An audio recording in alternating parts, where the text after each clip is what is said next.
And now, Didier Schulmann from the Bibliothèque Kandinsky in Paris. Good afternoon, everybody, and thank you very much for having invited me to these two fantastic days. Carolina and Christophe, I'm so happy to be with you. It's not really a paper or a lecture or a talk, just a storytelling that I'm going to speak with you this afternoon. And please excuse me, my English is very poor and very bad, but I built a PowerPoint with a lot of images, and I hope that will help you to understand what I want to present. I want to present some issues. Excuse me. I want to present some issues based on some cases that we have through some funds we keep at the Bibliothèque Kandinsky, focused on, of course, documentary photography of modern and contemporary art. And I wanted to begin with this image that I entitled Archivist Nightmare, or Politically Correct Performance. Maybe if some of you were in the Salon Paris Photo 2 years ago, they attend to this event. I don't know how to explain by another word than event what you see. What you see is it's a very strange stuff. It was organized by a dealer in a flea market in Paris, who is specialized in banal anonymous photography, and he wanted to make a political commitment to explain that during this fair of photography, only very expensive and very recognized photographing art were on view, and that the everyday photography is also very important. And he wanted to give to the public, to the audience, the photography that, in fact, he never sell. So he arrived with some friends of him with bags full of this photography you can have in your house, coming from your parents or your grandparents, and he put all of them on the floor, and all the audience were jumping on this big amount of images and take them very furiously. And I was very shocked by this event, and it reminded me immediately that there is a very famous and historical photography representing images lying on the floor. And of course, it's these photographies of André Malraux writing Le Musée Imaginaire, Museum Without Walls, in the Louise de Villemorin mansion in Ville d'Avray, I think, where you see André Malraux very well dressed or very elegantly lying on the floor among all these images. And you imagine certainly that these images are coming from either archives, and they maybe are vintage gelatin prints of very famous works of art reproduced by great agencies of photography. And if you have a look very close to these images, you realize that they are not real photography. It's only images very widely cut from the book of his library, of his own library. We discovered that very recently in the Bibliothèque Kandinsky because maybe 25 years ago, after the death of André Malraux, we received a part of his library made with very banal books, Skira books, Flammarion books, Thames and Hudson books about art history of the Western world, and not only the Western world. It was not precious books. And my colleagues, we were in charge of the library at this time, were very disappointed because when they opened the books, they discovered that the books were mutilated. They were full of image which were lacking in them. And recently we discovered that maybe that will become a subject of study, how Malraux was working to organize his idea of the history of the art through a sort of mine made by the books of his library and only with published images. And so we realized that, for instance, he had a very accurate eye to cut very specific images and to let the other images, but also he was putting, his books were really important for him because he was also putting other image inside his books. And for instance, in the image you have here on the with the book about the painting by Seurat, he put an image of l'île de la Grande Jatte, which was taken from a magazine, an American magazine, because you see on the reverse of the page there is an advertisement for I don't know exactly why, but so he was taking images from his book and putting image inside his book. So the books were becoming files and archives to receive the photographies or the printed image he was interested in. So the relation of Malraux with cutting and with cutting image is very interesting, and this document explained that very well. That's the layout of Museum Without Walls, and it's exactly the page where Malraux wrote art history since 100 years is the story of what has been photographed, what was making in photography. And instead of photography of works of art, he cut images which were taken from an issue of a review which was published by Albert Skira at the time of when he published, when Malraux published Museums Without Walls. This periodical, the name of this periodical was Labyrinth. And in Labyrinth, there was a special issue devoted to the historical cinema, and especially Georges Méliès.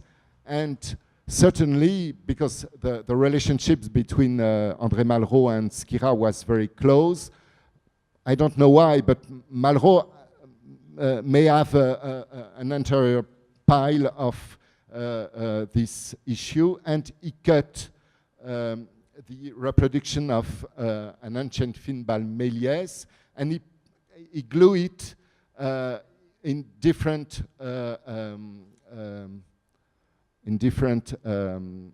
way.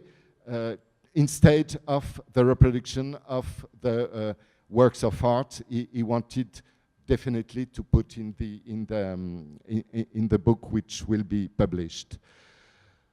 This use of images is coming from a very important ancestor for us regarding the problematic of the archiving the image. But before that, I want to show you a part of the André Malraux library that we put on view last year in the new settlement of the Pompidou Center in Metz, where we, among all these books, and you can recognize that it's not really purchase book, it's books you can buy on eBay for a few euros now. It's the current books about art which were published during the 40s, 50s. So it was very interesting to show that the thinking of Malraux was coming from this very banal literature. And as I told you, a very important ancestor of Malraux, in a way, was Aby Warburg, or Warburg, with his very known Mnemosyne, which is from a few years recently beyond view through photographies, reproduction in various exhibitions. For instance, an exhibition whose name was the Universal Archive, which was settled in Lisbon and in Barcelona in 2009. And the invitation card of the Universal Archives was this picture I show you with Malraux thinking about the art history with all these tapish, all the photographies lying on the floor. This reconstruction of the Mnemosyne by Aby Warburg was also on view at the recent exhibition made by Georges Didier Huberman in Madrid at La Reina Sofia for the Atlas exhibition. When you saw the 70 panels made by Warburg, you really don't know exactly what's on these panels. For instance, if you see the central panel, the number 33, you see there, certainly there are real photography with, you can see that with a reflect on the surface of the gelatine, but you know also that Warburg was using newspapers, was using certainly also photographies, images he was taking from books and from various origin. And it was very funny for me to see that recently, 2 years ago, that was an exhibition in Budapest, where the organizer of this exhibition reconstruct completely the Mnemosyne panels, and they put real photography, where certainly Warburg uses scrapping image, and they wanted to be more archivist, more photographic archivist than Warburg was in reality. Warburg was using very,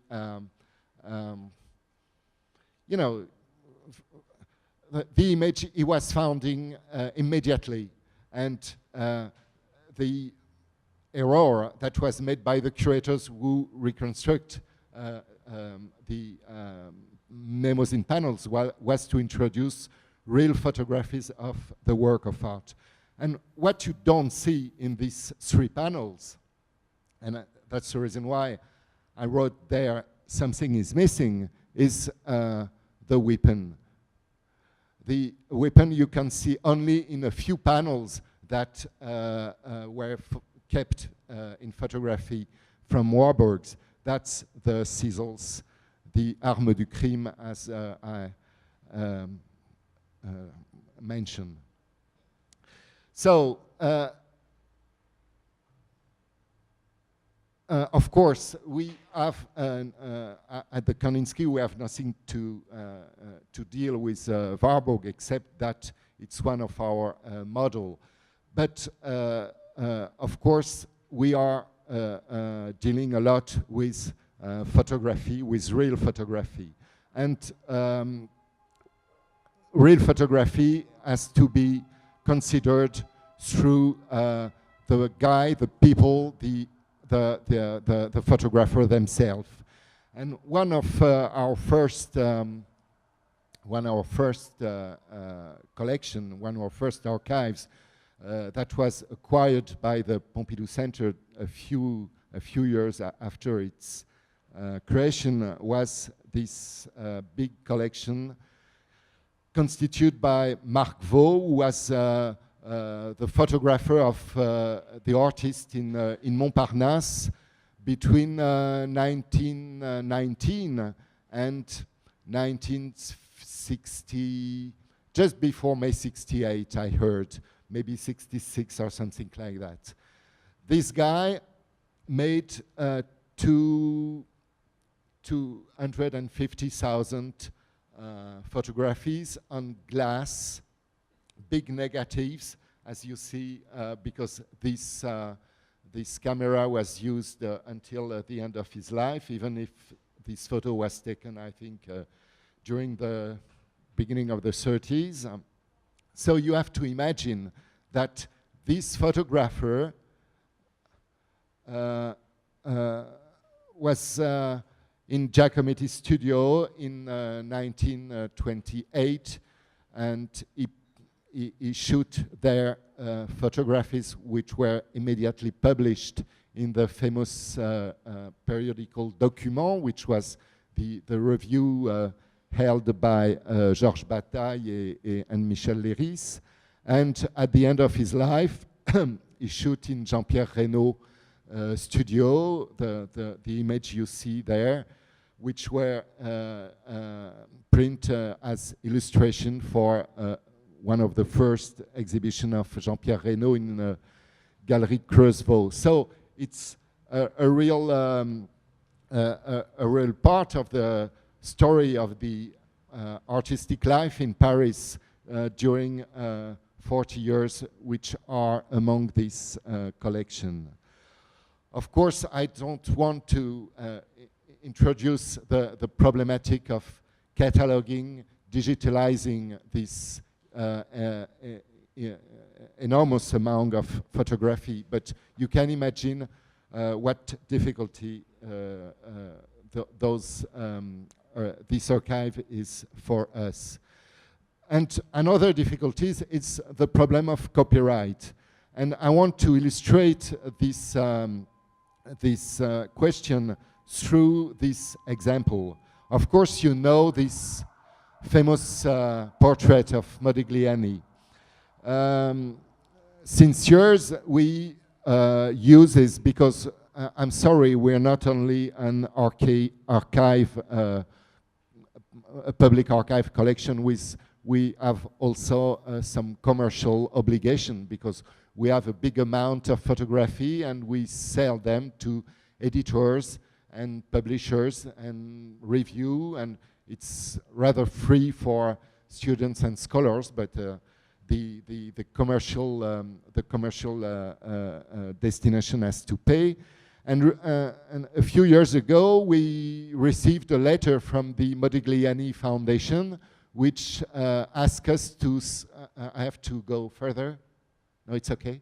The Modigliani Foundation asked us to stop to sell this big reproduction of the Modigliani portrait you see there, and they tell us that this photography was a reproduction of the original print, and the proof of that was the negative trace of the thumb take you can see on the red circle. And a few days ago, just before coming here, I was digging in this archive of Marc Vaux, and I found the original print of the photography that Marc Vaux rephotographed, I don't know when, but maybe to have only a negative of this image. So I don't know what we will manage. Now we have an original vintage print of this portrait by Modigliani. This question of the stance and of the inscription are very important when you have a photographic archives. And I have no, after the speech André Guntert gave to us a few hours ago, I'm very happy to show what I found from him on the internet, and that's one of your page, André, I think, that I found on Flickr. And you are also very interested, as you understand it, about what you can find on the reverse of the photography. Of course, all these photographies are were curated by Marc Vaux in the original boxes in which he bought the negatives themselves. He put after their exposures the glass print, and we kept all these boxes because it's a sort of story of the art life in Paris during this part of the 20th century. We exhibited some of them in connection with the artists which were on view with real works of art for the opening of the Centre Pompidou Metz 6 months ago. Another big archives we acquired for really more recently is the archive of a periodical which was created by Christian Zervos in 1926 and which existed through the 60s. This archive is constituted by 60,000 vintage gelatin prints. We just nearly finished to classify them, and we've not really begun to catalog them. We just extract some very important images that we consider that they may give to the history of art and in this case architecture a new vision. For instance, Zervos and Les Cahiers d'Art was very interested in architecture, and Zervos asked Le Corbusier in 1931 to give him an article about this famous project, which is not very far from the preoccupation of André Malraux. This model, which has never been built in Paris, but a bit in Chandigarh, of le musée à croissance illimitée, you know, this museum as a labyrinth. We exhibited the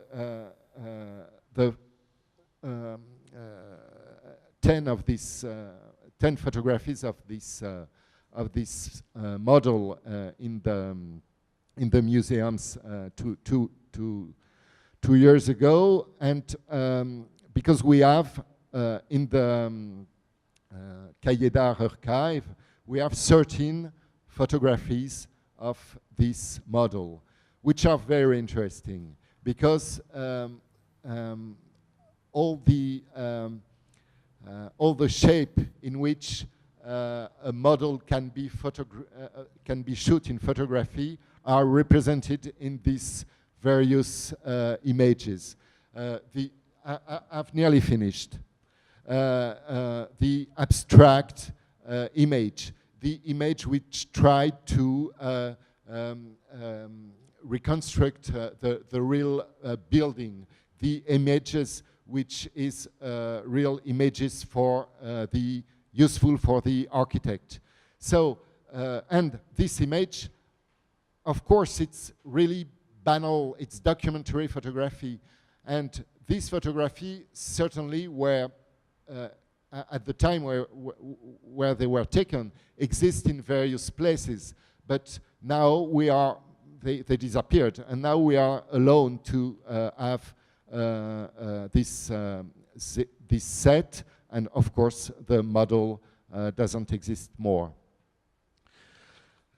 In these archives, there are a lot of different photographies. For instance, I choose for you the photograph of that Alfred Fleckstein, the famous dealer in Berlin and Düsseldorf between the 20s and 37, sent to Servos just for publicity. And that's the same. These photographies did exist in many exemplaries, so they didn't. That's the only place where they are now. Another very interesting use of our collection of archive is, for instance, the family album of Kandinsky, which is I have only 5 slides. It's okay? Okay. So I go on to the end immediately. And the end is focused on the idea, which is our main philosophy in regarding the photographic archives, that the photographer is also an art critic. And if you consider that the photographer is an art critic, you have another point of view on this type of material, and you may consider that photography can be a main source and not only a source just to illustrate one works or one element of the art history, but is the main source of the art history. So I finish as we began by a nightmare, and imagine that all the museums are destroyed, all the libraries are burnt, no more books, no more works of art, and you have to write the history of modern art and contemporary only with documentary photography of the world of art and the works of art reproductions. Thank you.